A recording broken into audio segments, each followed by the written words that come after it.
Bom, pessoal, esses testes que nós vimos no vídeo anterior são testes que a gente chama de bilateral. Por quê? Porque nós fazemos o teste sobre a média ser igual a um determinado valor K ou ser diferente desse valor K, certo? Essas são as hipóteses nula e a hipótese alternativa. Então, é teste bilateral porque a gente acaba usando as duas caudas, né? Você pode pensar dessa forma. A gente usa as duas caudas da distribuição normal e a gente tem como região de não rejeição o meio e a região crítica, né? Que são as regiões onde a gente rejeita H0, os dois lados da distribuição normal.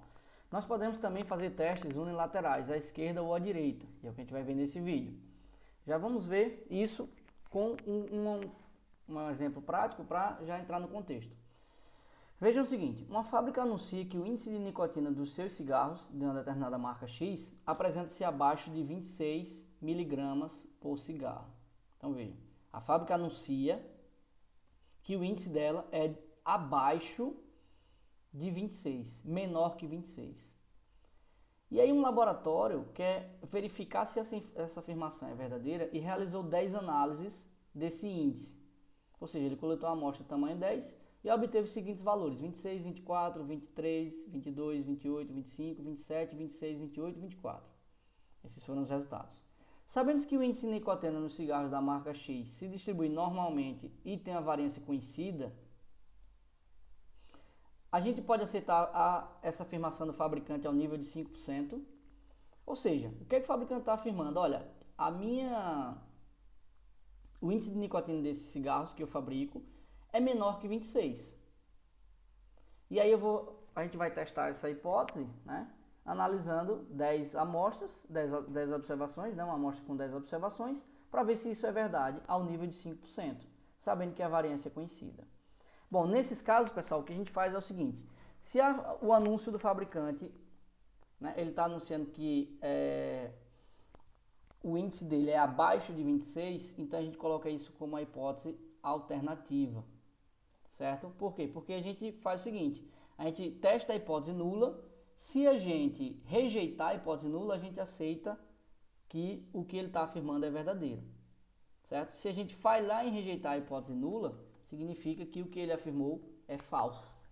Geralmente é assim que a gente procede com testes unilaterais. A gente testa que o que ele afirmou está na hipótese alternativa. Se a gente rejeitar a hipótese nula, então a gente aceita o que ele falou. Se a gente falhar em rejeitar a hipótese nula, então que a afirmação é falsa. Quais são os dados? Bom, o tamanho da minha amostra é 10, o nível de significância é 5%, ou seja, 0,05, e ele disse que a variância é 5,36, então o desvio padrão é 0,73 aproximadamente. Aí eu preciso calcular a média amostral, que não foi dada, mas ele deu os valores. Então, se eu calcular a média desses 10 valores aqui, a minha média amostral vai ser 25,3. Qual vai ser a estatística do teste? Z-calc vai ser a média amostral menos a média da afirmação, certo? Que é 26, dividido pelo desvio padrão, dividido pela raiz do tamanho da amostra. Isso aqui vai dar 0,959. Essa é a estatística do teste. E aí como é que a gente procede agora no teste unilateral à esquerda? Por que ele é unilateral à esquerda? Porque olha o que é que eu estou testando. Se a média é menor que esse valor. Então, unilateral à esquerda. Faço o quê? Bom, se o nível de significância é de 5%, pessoal, se o nível de significância é de 5%, agora eu não vou utilizar as duas caudas. Como eu estou fazendo o teste unilateral à esquerda, o nível de 5% vai estar todo nessa região da esquerda. E a região de não rejeição vai ser de 95%. Aqui é 95%, o que sobra é 5%. Eu não vou ter mais esse segundo lado aqui porque não é teste bilateral, é unilateral à esquerda. Eu estou testando se a média é menor do que um determinado valor. Então, nesse caso, o que é que eu faço?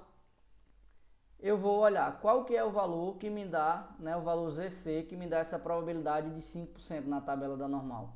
E o valor que me dá é menos 1,64. Beleza, defini que é a minha região crítica. A partir de 1,64 negativo para cá, região crítica. A partir de menos 1,64 para infinito positivo, região de não rejeição. O meu Z-calc foi menos 0,59. Onde é que ele está? Menos 0,59 está aqui, né? ele é maior que, quer dizer, menos 0,959. Esse menos 0,959. Ele está aqui, ó. Se ele está na região de não rejeição, o que é que acontece? A gente não rejeita H0. Se a nossa estatística do teste está na região de não rejeição, eu não rejeito H0. Ou seja, eu falho em rejeitar a hipótese nula. Se eu falho em rejeitar a hipótese nula e a afirmação do fabricante foi alternativa, então a afirmação dele é falsa. A afirmação do fabricante é falsa. Por quê? Porque a média não é menor que 26. Né? Provavelmente ela é maior ou igual a 26. Porque eu falhei em rejeitar a hipótese nula, eu não posso aceitar a alternativa. Então, falso o que o fabricante falou. Certo? Se a gente quiser fazer isso em Python, dados da questão, tamanho da amostra 10, nível de significância 0,05, desvio padrão da população é a raiz de 5,36, a média que eu estou testando é 26 e, né, a minha média amostral vai ser a média dessas observações aqui. Usei o NumPy para fazer esse cálculo. E aí eu já defini uma outra função chamada teste z à esquerda, teste z esquerda, que recebe os mesmos parâmetros da função anterior do teste z bilateral. O que é que muda? Nesse caso, eu não vou considerar alfa dividido por 2, eu só considero alfa. Eu dividiria por 2 quando eu fazia o teste bilateral. Aí esse aqui era 95, eu tinha 2,5 aqui e 2,5 aqui. Como é unilateral, eu considero o alfa todo, que é 0,5. Então eu vou procurar qual é o valor que me dá 95% de probabilidade lá na tabela da normal padrão. E aí a outra diferença é que agora, para tomar a decisão, eu só vou verificar o seguinte: eu só quero saber se o zcalc está nesse lado ou nesse lado do z crítico. Ou seja, se ele é menor, se o zcalc for menor que o z crítico, então está na região crítica, eu vou lá e rejeito H0. Se não, eu vou lá e falho em rejeitar H0. Certo? Essas foram as mudanças que eu precisei fazer aqui para fazer o teste Z à esquerda. E como seria o teste unilateral à direita? Basicamente a mesma coisa, certo? Só que agora trabalhando com o outro lado da distribuição. Veja um exemplo. O fabricante de lajota de cerâmica introduz um novo material na sua fabricação e acredita que assim ele aumentará a resistência média, que é de 206. Ou seja, a média hoje é 206. Ele introduziu um material e ele acredita que a média agora é maior, né? Ele acredita que agora a média é maior que 206 com esse novo material. Então a resistência das lajotas tem distribuição normal e o desvio padrão é conhecido, que é 12. Ou seja, sigma é igual a 12.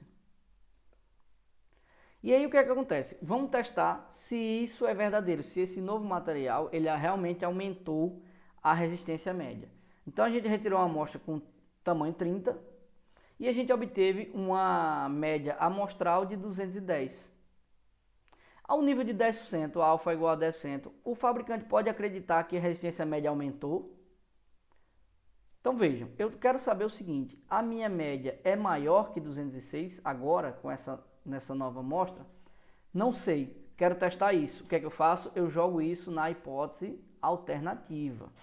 Então, eu quero testar se a média é maior. Então, se a média é maior, você vai para a alternativa e o complemento disso é que a média continua sendo igual ou menor que 206, que foi a média que eu acredito que seja, né? Que tenha aumentado.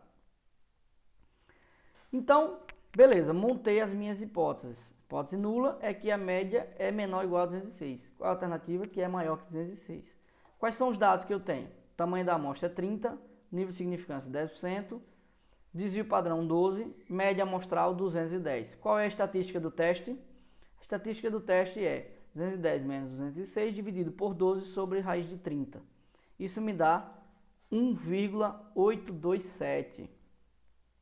Qual é o próximo passo? Tomar a decisão. Certo? Como é que eu tomo a decisão?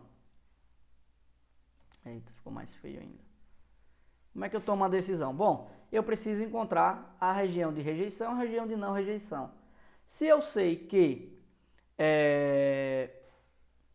eu estou fazendo um teste à direita agora, então eu quero isso aqui. Essa aqui é a região de não rejeição e essa aqui é a região crítica. Qual o nível de significância? 90%. Né? O nível de confiança 90%, nível de significância 10%. Então eu tenho aqui 90% e aqui eu tenho 10%. Qual é o Z crítico que me faz essa divisão para mim? Qual é o valor na tabela da normal Z que me dá essa probabilidade de 10% aqui? Ou seja, é o mesmo que, né, é o valor que dá essa probabilidade de 90% para a esquerda. Se você for procurar isso na tabela, né, o valor que me dá essa probabilidade é 1,28. 1,28 é o ZC. Então, agora o que eu faço para tomar a decisão? Bom, se a minha estatística do teste estiver menor que 1,28, então está na região de não rejeição. Mas se for maior, então está por aqui. Está na região crítica. Qual foi o valor da nossa estatística? 1,827. 1,827 está onde, pessoal? Está desse lado, né? 1,827. Ou seja, está na região crítica. Esse cara cai na região crítica. Se ele está na região crítica, o que é que acontece? A gente rejeita H0 e aceita a hipótese alternativa. Qual é a hipótese alternativa? Que a média é maior que 206, ou seja, é a afirmação do fabricante. O fabricante disse, olha, eu acredito que aumentou a resistência, foi maior que 206. Se eu coloquei isso na hipótese alternativa e eu rejeitei a hipótese nula, o que me resta é aceitar a alternativa, ou seja, a informação do fabricante é verdadeira. Então foi assim que a gente chegou, né, nessa conclusão. Eu rejeitei H0 e eu aceitei a hipótese alternativa. Como eu faria isso em Python? Anotei aqui os dados da questão e criei uma função chamada teste Z à direita. E aí recebe os mesmos parâmetros. Da mesma forma, eu uso o alfa que foi dado na questão, né? Que o nível foi 10%, então eu uso 10%, não divido por 2, porque o teste é unilateral. Calculo a estatística do teste da mesma forma e agora a decisão vai ser o quê? Eu quero saber se o meu zcalc, que é a minha estatística, está do lado esquerdo do Z crítico ou do lado direito. Porque se o Z calculado for maior que o Z crítico, como está aqui, então está na região crítica. Se eu estou na região crítica, eu rejeito H0. Se não, eu falho em rejeitar H0 e aí, por consequência, eu aceito a hipótese alternativa. E aí o que é que acontece? Se eu chamar a função, olha o que aconteceu aqui. Rejeite H0, foi o que o código deu para mim.